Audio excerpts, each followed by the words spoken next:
Chocolate की factory भी बंद हो गई कि जमशेदपुर और डालमिया नगर के बाद Marhaura could have been the third most industrialised zone of Bihar.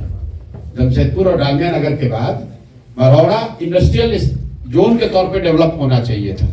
वहाँ हेवी मशीनरी की इंडस्ट्री थी, बंद हो गई।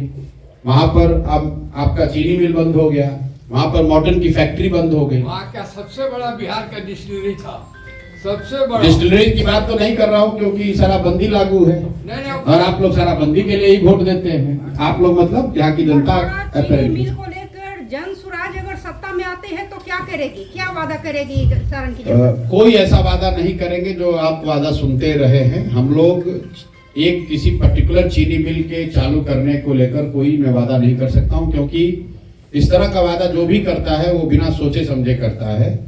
मरौड़ा चीनी मिल को अलग से पुनर्जीवित नहीं किया जा सकता है जब तक बिहार में इंडस्ट्रियल पॉलिसी को नहीं सुधारा जाएगा। चीनी मिलों को फिर से पुनर्जीवित करने का एक राज्यव्यापी कार्यक्रम नहीं होगा, तब तक एक मरौड़ा की चीनी मिल को सुधारा जा सकता है, बनाया जा सकता है, ऐसा नहीं संभव है। बगल में पूर्वी चंपारण में मोदी जी आकर बोले कि भैया ये चीनी मिल चालू करा कर इससे चाय पियेंगे तभी वोट मांगने आएंगे। वो भी चीनी मिल बंद है। बंद क्या है, उसकी एक एक इंच जमीन बिक गई और खरीदने वाले नेता कौन है वो भी जाके देख लीजिए। ज्यादातर भाजपा के नेताओं ने ही उसको खरीदा है, कैमरे पर बोल रहा हूं। कहां मुद्दा है? और वहीं के लोग 7वीं बार भाजपा के सांसद को जिताए हैं। तो कहीं ना कहीं जो जन स्वराज की जो बेसिक बात है कि सुधार तब होगा जब जनता सुधार के लिए वोट देगी। कोई प्रशांत किशोर, कोई जन स्वराज, कोई भाजपा, जदयू, राजद नहीं सुधार कर सकता है जब तक जनता सुधार के लिए न सजग हो। क्योंकि आप परेशान हैं मरौड़ा चीनी मिल बंद होने से, और उसी सांसद को, उसी विधायक को लगातार 3 बार, 4 बार, 5 बार आप जिता रहे हैं। पंजाब के लोग आकर तो वोट दे नहीं रहे। तो अगर मरौड़ा चीनी मिल विषय है तो उस पर वोट होना चाहिए। वोट होगा तो जो जीत कर आएगा, चाहे जनस्वराज जीत कर आए या दूसरा दल जीत कर आए, वो मरौड़ा चीनी मिल को चालू करने के लिए संघर्ष भी करेगा, उसके लिए बात भी करेगा, क्योंकि वो जानता है कि इसी चीज पर मैं जीत कर आया हूं। अभी तो लोग जाति पर जीत कर आए हैं तो जाति की बात कर रहे हैं। अभी तो राम मंदिर पर जीत कर आए हैं तो राम मंदिर की बात कर रहे हैं। अभी 5 किलो अनाज पर जीत कर आए हैं तो 5 किलो अनाज की बात कर रहे हैं। सर, बिहार मरौड़ा में आपने जनसभा किया है जी। पब्लिक का कैसा रहा? भाई पब्लिक, एक मिनट इनका जवाब दे ले। बोलिए आप। मरौड़ा में आपने एक बयान दिया है कि जो लोग छठ में आपके बेटे, आपके पति यहाँ आएंगे, दिसंबर में हम उसको जाने नहीं देंगे। क्या मास्टर प्लान है कि 4 करोड़ लोगों को रोजगार? बिल्कुल। पहली बात तो आप अपना आंकड़ा ठीक कर लीजिए। पहली बार मैंने ये नहीं कहा, पिछले 1-1.5 साल से मैं बिहार में ये कह रहा हूँ कि जो लोग भी इस बार छठ में वापस लौटेंगे वो उसकी संख्या 4 करोड़ नहीं है।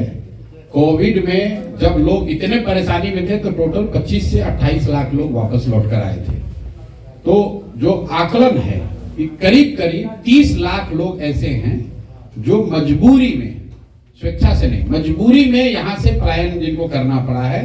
8,000, 6,000, 10,000 रुपए के लिए वो लोग बाहर जाकर काम करते हैं। तो बिल्कुल ये जन स्वराज का वादा है। मैं रिपीट कर देता हूँ कि इस बार जो छठ में लौटेगा, ये छठ बदहाल बिहार का अंतिम छठ होगा। जन स्वराज की सरकार बनेगी तो दिसंबर के बाद उन लोगों को वापस नहीं लौटना पड़ेगा। आपने कहा कैसे होगा, इसकी पूरी परिकल्पना, पूरा ब्लूप्रिंट हमने बताया है। पूंजी के पलायन को रोककर बुद्धि का पलायन रोका जाएगा और पूंजी और बुद्धि के पलायन रोकने से श्रम का पलायन रुकेगा। और एक उसमें और महत्वपूर्ण बात बताना चाह रहा हूं आपको। अगर आपको लगता है कि ये तो थियरी है तो अभी आपके सबके सामने बता रहा हूं, बिहार सत्याग्रह आश्रम में अभी भी जाकर आप देख लीजिए और आपके जरिए छपरा के नौजवानों को ये न्योता भी दे रहा हूं। आप यहाँ से आइए, 5 दिन का वहां पर प्रशिक्षण लीजिए और आपको 5-6 हजार रुपए के मजदूरी के लिए कहीं नहीं जाना पड़ेगा। आने जाने का किराया भी जन स्वराज देगा। 5 दिन के रहना खाना प्रशिक्षण भी आपको जन स्वराज मुफ्त दे रहा है। जन स्वराज की सरकार बने न बने, चुनाव हो तब हो, चुनाव से पहले मैंने इस बार संकल्प लिया है कि 1 लाख बच्चों को, रिपीट कर देता हूं, 1 लाख बच्चों को जन स्वराज अपने खर्चे पर प्रशिक्षित करके 4, 5, 7, 8, 10 हजार रुपए कमाने की स्थिति में ला देगा। और ये काम हम लोग पिछले 1 महीने से वही कर रहे हैं। और मैं चाहता हूं कि आप किसी बच्चे को जिसको आप जानते हो, जिसने 12वीं कम से कम पढ़ाई करी है, जिसको स्मार्टफोन चलाने की समझ है, वो उसका नाम नंबर दे दीजिए, हमारे यहाँ फोन करके वो आ जाए। आने जाने का मैं रिपीट कर रहा हूं, आने जाने का बस भाड़ा, ट्रेन भाड़ा भी दूंगा, रहने खाना और प्रशिक्षण 5 दिन का मुफ्त। 6वें दिन से वो काम पे लग जाएगा और 16वें दिन उसके अकाउंट में पैसा आ जाएगा। लेकिन काम कहाँ से उपलब्ध होगा ये बतलाएं। अब काम कहाँ से उपलब्ध अभी जो आप मढ़ौरा से होके आ रहे हैं जी, तो वहाँ काम 1 मिनट। अब देखिए, आपका अपना नजरिया है कि काम कहाँ से उपलब्ध होगा। काम मैंने क्या कहा, टेक्नोलॉजी से होगा। आप YouTube चलाते हैं, आप तो यूट्यूबर हैं या पत्रकार हैं तो YouTube चलाते होंगे। YouTube क्या बेचता है? YouTube ने तो छपरा में आकर सीमेंट का दुकान नहीं खोला है। बिहार और इंडिया में YouTube ने अपना ऑफिस खोलकर स्टील और छड़ बनाने की फैक्ट्री नहीं लगाई है।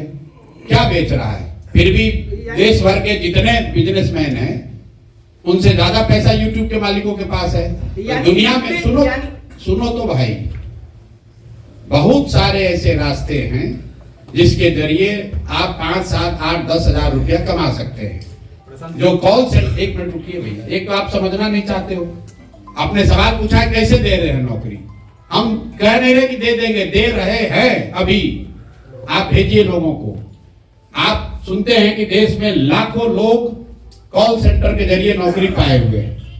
तो हम यहाँ पर बच्चों को क्या ट्रेनिंग दे रहे हैं कि कैसे वो घर बैठे रूरल कॉल सेंटर चला सकते हैं। कॉल सेंटर चलाने वाले को 15,000 20,000 रुपया मिल रहा है दिल्ली गुड़गांव में। अगर बिहार के बच्चों को वो ट्रेनिंग दे दी जाए कि वो घर बैठे फोन से संवाद कर सके, रिप्लाई कर सकें, तो निश्चित तौर पर उनको 5-7 हजार रुपया मिलने लगेगा। और आप आइए, इसी की ट्रेनिंग दे रहे हैं। कुछ नया कीजिएगा तभी तो रोजगार मिलेगा। आपको लगता है कि खाली मढ़ौरा चीनी मिल बनने से सबको रोजगार मिल जाएगा? अगर मढ़ौरा चीनी मिल बन भी जाए तो 4-5-10 हजार लोगों को फायदा होगा। बिहार में तो 50 लाख लोग बेरोजगार हैं। तो हम लोग वो बात नहीं कहते जो यहाँ पर पहले से कही जा रही, हम आएंगे सरकारी नौकरी दे देंगे। कैसे दे दोगे सरकारी नौकरी? 78 साल में टोटल बिहार में नौकरी मिला है 23.25 लाख लोगों को। आंकड़ा याद रखिए, चपरासी से लेकर मुख्य सचिव तक टोटल 23.25 लाख लोग ही बिहार में सरकारी नौकरी करते हैं। मतलब परसेंटेज टर्म में हुआ 1.97%। 2% लोगों को आज तक 78 साल में सरकारी नौकरी मिला। नेता लोग आकर कह रहा हम सरकारी नौकरी दे देंगे सबको। अरे भाई, 13 करोड़ की आबादी है, 23 लाख सरकारी नौकरी करता है, सबको सरकारी नौकरी कैसे दे दोगे? पूरे देश में 3% लोग ही सरकारी नौकरी करते हैं। तो मैक्सिमम 3-3.5% से ज्यादा आबादी सरकारी नौकरी कर ही नहीं सकती है। लोग यहां बता रहे हम सरकारी नौकरी से बेरोजगारी दूर कर देंगे। कैसे कर दोगे दूर? बेरोजगारी दूर करने का तरीका है शिक्षा और युवाओं के हाथ में पूंजी, टेक्नोलॉजी का प्रयोग, जिससे लाखों बच्चों को स्वरोजगार मिलेगा। अपने घर बैठकर लोग 10,000, 15,000, 20,000 रुपए कमा रहे हैं। ये एआई का जमाना है, आर्टिफिशियल इंटेलिजेंस का जमाना है, और हम लोग जी रहे हैं 1960 में। रोजगार टेक्नोलॉजी से मिलेगा। अभी देश में सबसे ज्यादा रोजगार कहां आ रहा है? डेटा सेंटर से आ रहा है। बिहार में एक भी डेटा सेंटर का नाम ही नहीं कोई जानता है। आप और हम चीनी मिल बनाने के चक्कर में खाली पड़े हुए हैं। चीनी मिल खुलना चाहिए, लेकिन चीनी मिल बनाने से बिहार के युवाओं का भविष्य नहीं सुधरने वाला है। दुनिया कहां से कहां चली गई, और बिहार में अभी बैठ के आदमी वही 1970 वाला बात बतिया रहा है कि 4 किलो अनाज कैसे मिलेगा और हमको राशन कार्ड कैसे मिलेगा। उद्योग धंधे पर क्या बोलेंगे? अगर उद्योग लगे तो काफी लोग जो इलिटरेट पर्सन है उनको भी रोजगार उपलब्ध हो सकता है। इसलिए बिहार में उद्योग लगाना भी जरूरी है। इस पर क्या बोलेंगे? बिल्कुल जरूरी है, लेकिन आप तो समझदार पत्रकार हैं। दुनिया का कोई ऐसा देश बताइए जहां उद्योग लगाकर सबकी बेरोजगारी दूर की गई हो। सिंगापुर में कौन सा उद्योग है? न्यूजीलैंड में कौन सा उद्योग है? फिनलैंड, स्वीडन, डेनमार्क में, नॉर्वे में कौन सा बड़ा उद्योग है? मेरे भाई, उद्योग जो है, सुनिए मेरी बात, लेबर की बात, इकोनॉमी को समझिए।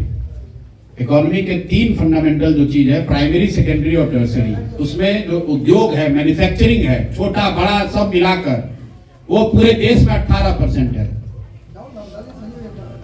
कृषि की 60-65% सर्विस सेक्टर है। और आप कह रहे हैं कि उद्योग लगाकर आप बेरोजगारी दूर कर देंगे। कैसे कर देंगे?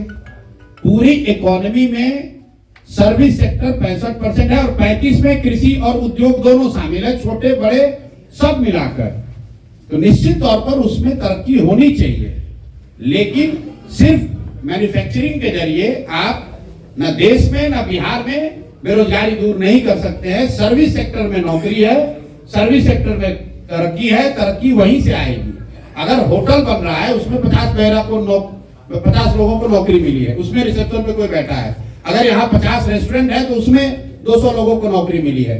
अगर यहाँ 1000 टैक्सी चल रही है उसमें लोगों को नौकरी मिलेगी।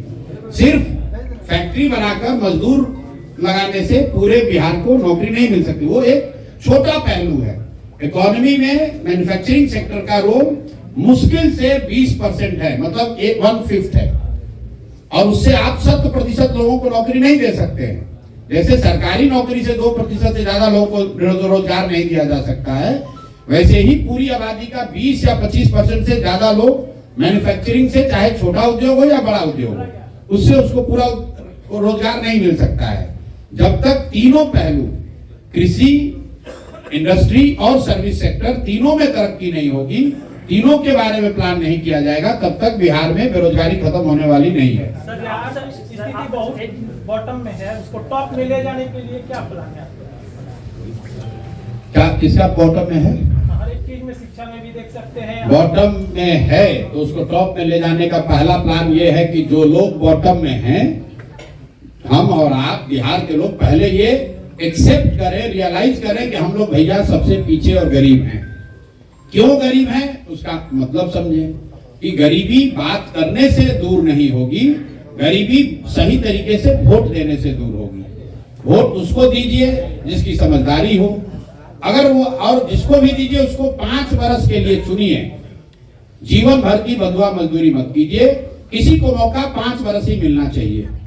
5 वर्ष में अगर वो दल, वो नेता काम नहीं करता है तो उसको पलट के दूसरे ओर कीजिए। दक्षिण के जो राज्य जहां पर तरक्की हो रही है, कर्नाटक, तमिलनाडु, केरल, तेलंगाना और आंध्र प्रदेश, जिन राज्यों में करीब करीब 1/3 जीडीपी अब पूरे देश का सिर्फ इन 5 राज्यों में है, इन राज्यों में पिछले 78 साल में कोई व्यक्ति 10 साल से ज्यादा मुख्यमंत्री नहीं बना है। क्यों? क्योंकि जनता वहां पर डिमांड कर रही है कि भाई तुमने जो काम किया तुमसे हमको अच्छा चाहिए। अगर आप कल जनसुराज को चुन देंगे और जनसुराज वालों को ही लगातार वोट देते रहेंगे तो जनसुराज वाले भी काम नहीं करेंगे। सबसे पहले तरक्की तब होगी जब जनता अपना अधिकार समझेगी और नेताओं में, दलों में ये डर होगा कि हम काम नहीं करेंगे तो जनता हमको हटाएगी। अभी तो जनता हटाएगी इसकी चिंता ही नहीं है। नेता जो है वो ये सोचता है कितना यादव है, कितना भूमिहार है, कितना पंडित है, वो देख ही नहीं रहा है कि कितना फैक्ट्री खोले, कितना स्कूल खोले, कितना सड़क बनाए। चुनाव लड़ने के लिए उसको मालूम है लोग जाति पर वोट देंगे, तो वो स्कूल की चिंता क्यों करे, फैक्ट्री की चिंता क्यों करे। मैं आपको बता रहा हूं कि मरौड़ा चीनी मिल बता रहे हैं बहुत बड़ा जख्म है, और आप लोग, सब लोग, हम लोग मिलकर जो लोग मरौड़ा चीनी मिल को बंद कराए उनको वोट दे रहे हैं, जो लोग मरौड़ा चीनी मिल खोलने का गलत वादा किए उन्हीं को वोट किए जा रहे हैं। तो कैसे सुधार होगा? प्रशांत सर एक मिनट, सर आपने कहा कि हम सोशल मीडिया के जरिए, हमने कहा एक बात और कि डायस पे इतने लोग बैठे हैं, सबसे बड़े ज्ञानी हम ही नहीं है। आप सब सवाल के जल्दी से भी पूछिए। सर एक लास्ट सवाल है।